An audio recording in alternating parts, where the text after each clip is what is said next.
खबर टॉप 10। जयपुर वासियों के लिए खुशखबरी है क्योंकि कोविशील्ड वैक्सीन की बड़ी खेप जयपुर पहुंच चुकी है। कोविशील्ड की 4,43,000 डोज यहां पहुंच चुकी है। एयर एशिया की फ्लाइट से ये खेप पहुंच चुकी है। जयपुर में आज बीजेपी की भी अहम बैठक हो रही है, जिसमें निकाय चुनाव के प्रत्याशियों के नामों पर चर्चा हो रही है। बैठक में बीजेपी प्रदेश अध्यक्ष सतीश पुनिया सहित पार्टी के वरिष्ठ नेता मौजूद हैं।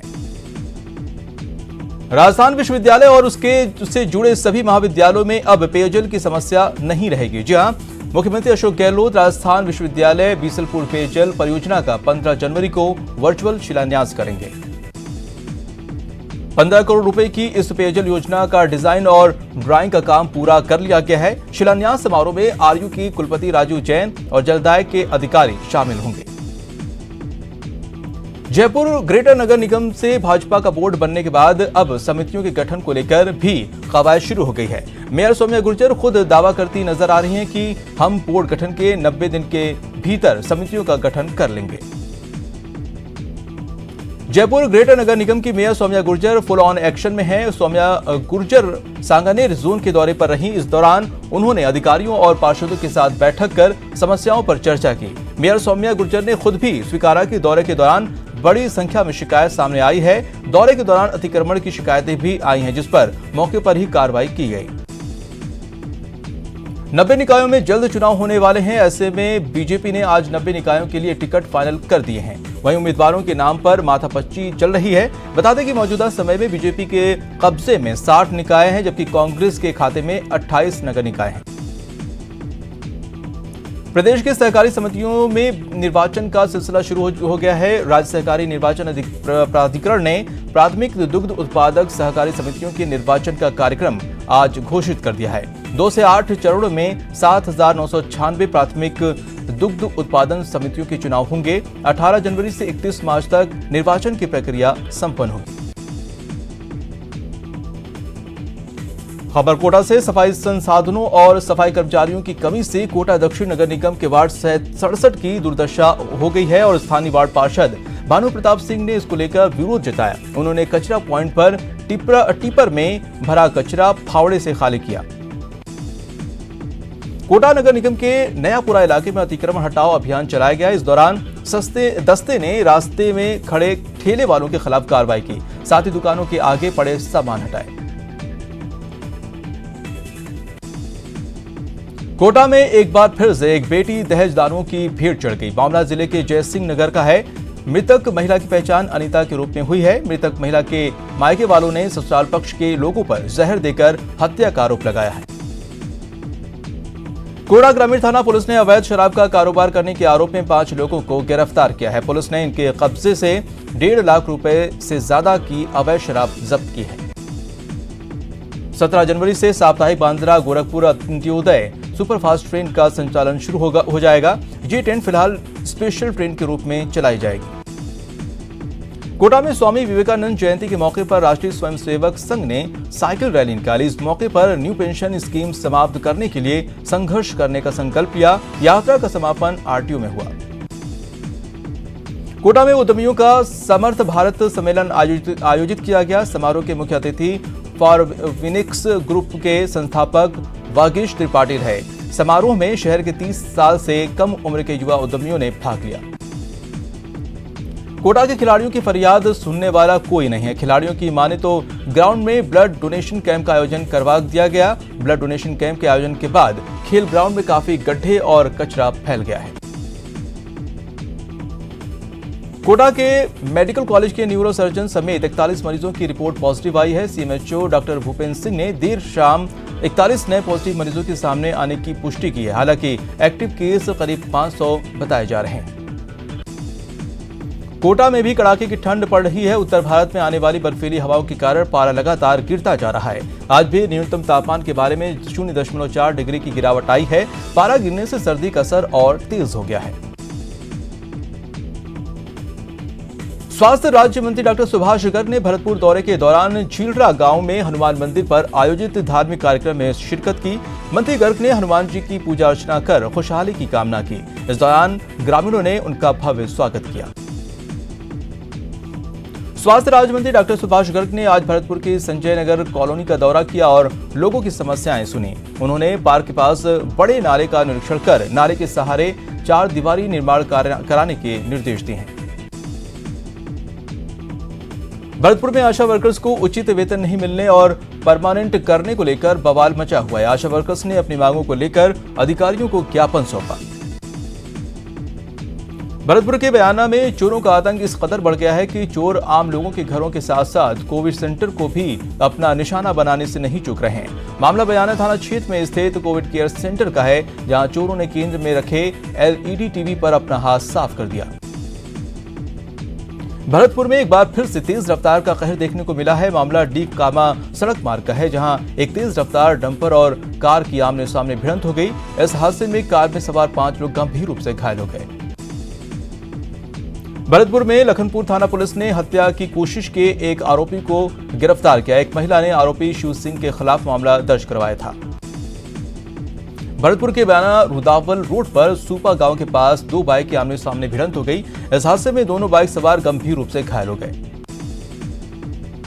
भरतपुर के हीरादास चौराहे के पार्किंग स्थल के पास सड़क के बीच गड्ढे होने से आए दिन जल जमाव हो जाता है, जिससे हादसे की आशंका बनी रहती है। भरतपुर के सीकरी में शंखनाद फाउंडेशन की पंजाबी धर्मशाला में रक्तदान शिविर का आयोजन किया गया। शिविर में 124 लोगों ने रक्तदान किया। कार्यक्रम के मुख्य अतिथि पूर्व मंत्री जवाहर सिंह बेढ़म रहे। भरतपुर में अन्नकूट महोत्सव की धूम मची हुई है। आज राम वाटिका में दाऊजी हांडा कमेटी की ओर से अन्नकूट महोत्सव का आयोजन हुआ, जिसमें श्रद्धालुओं ने पंगत पर बैठकर अन्नकूट प्रसादी का आनंद उठाया। बीकानेर में नगरपालिका चुनाव को लेकर तैयारियां तेज हो गई हैं। इस बार बीजेपी और कांग्रेस के साथ श्री डूंगरगढ़, देशनोक और नोखा में पालिका में RLP ने भी ताल ठोक दी है। तीनों जगहों पर RLP अपने प्रत्याशी उतार रही है। बीकानेर में भी एक बार फिर ड्राई रन किया गया। इससे पहले यहां 2 बार ड्राई रन का सफलतापूर्वक आयोजन किया जा चुका है। वहीं आज 7 जगहों पर ड्राई रन किया गया।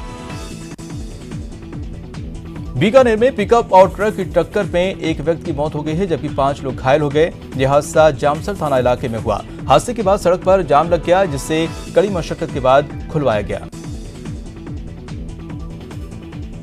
देश के कई राज्यों में फैल रही बर्ड फ्लू बीमारी को लेकर राज्य सरकार भी चिंतित है। ऐसे में बीकानेर के वेटरनरी विश्वविद्यालय ने पहल करते हुए बर्ड फ्लू की जांच को लेकर राज्य सरकार की ओर से केंद्र सरकार को जांच शुरू करने के प्रस्ताव भेजे हैं।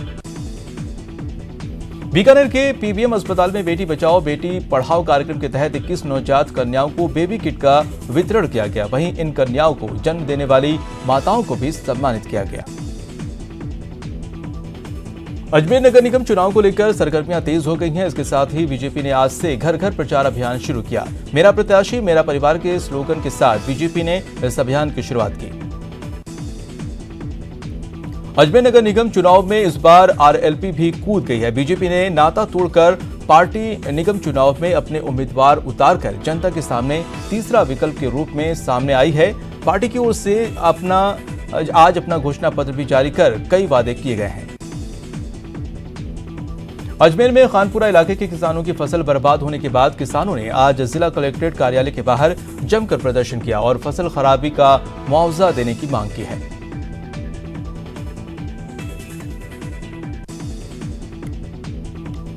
अजमेर के JLN अस्पताल में सहायक कर्मचारियों की भर्ती की मांग को लेकर कर्मचारियों का प्रदर्शन जारी है। अब कर्मचारियों के समर्थन में आप कार्यकर्ता भी उतर आए हैं। आप कार्यकर्ताओं ने सरकार से सहायक कर्मचारियों की भर्ती करने की मांग की है।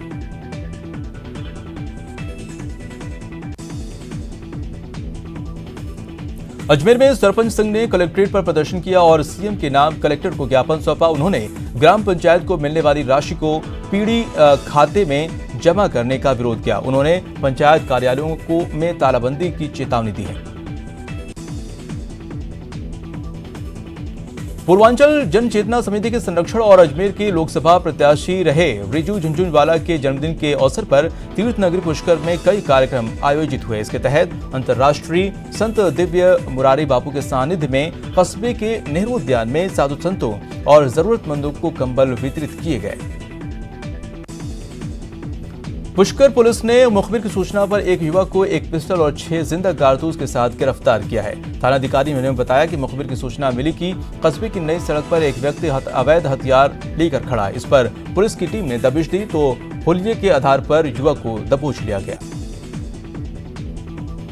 अजमेर के क्लॉक टावर थाना क्षेत्र के पहाड़गंज इलाके में आज एक नाबालिग छात्रा ने संदिग्ध परिस्थितियों में फांसी का फंदा लगाकर अपनी जान दे दी। मृतका के पास से एक सुसाइड नोट भी मिला है जिसमें अपनी मर्जी से खुदकुशी करने की बात लिखी है। फिलहाल पुलिस मामले की जांच कर रही है। उदयपुर में कोरोना वैक्सीन की पहली खेप पहुंची है। सीरम इंस्टीट्यूट ऑफ इंडिया की कोविशील्ड वैक्सीन की 1,05,100 डोज उदयपुर के चिकित्सा विभाग को मिली है। उदयपुर एयरपोर्ट पर चिकित्सा विभाग, जिला प्रशासन और पुलिस अधिकारियों की मौजूदगी में वैक्सीन को रिसीव किया गया। उदयपुर में आज कोरोना वैक्सीनेशन का अंतिम ड्राई रन किया गया। इसमें 17 ब्लॉक पर 340 हेल्थ वर्कर को शामिल किया गया है। इसके तहत वैक्सीनेशन की प्रक्रिया शुरू होने से पहले सभी तैयारियों का अंतिम रिहर्सल किया गया और तैयारियों को जांचा गया।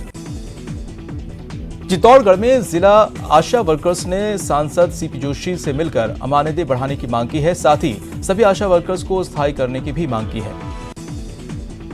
चित्तौड़गढ़ में ममता को शर्मसार करने वाली खबर सामने आई है। यहां महिला बाल अस्पताल के बाहर बेबी वार्ड में एक नवजात लावारिस हालत में मिला। हालांकि अस्पताल के कर्मचारियों ने नवजात को पीबीएनसी वार्ड में भर्ती कराया है। उदयपुर के सुखेर थाना इलाके में बीती रात चोरों ने जमकर उत्पात मचाया, जहां चोरों ने 2 फ्लैट के ताले तोड़कर चोरी की वारदात को अंजाम दिया। चोरों ने दोनों फ्लैट से 15 लाख नकदी और ज्वेलरी पर हाथ साफ किया। उदयपुर में चिकित्सा विभाग स्टाफ की संवेदनशीलता आई है, जहां पर देखने को मिली गर्भवती महिला को प्रसव कराने से इनकार नहीं किया और अस्पताल के गेट पर ही महिला का प्रसव हो गया।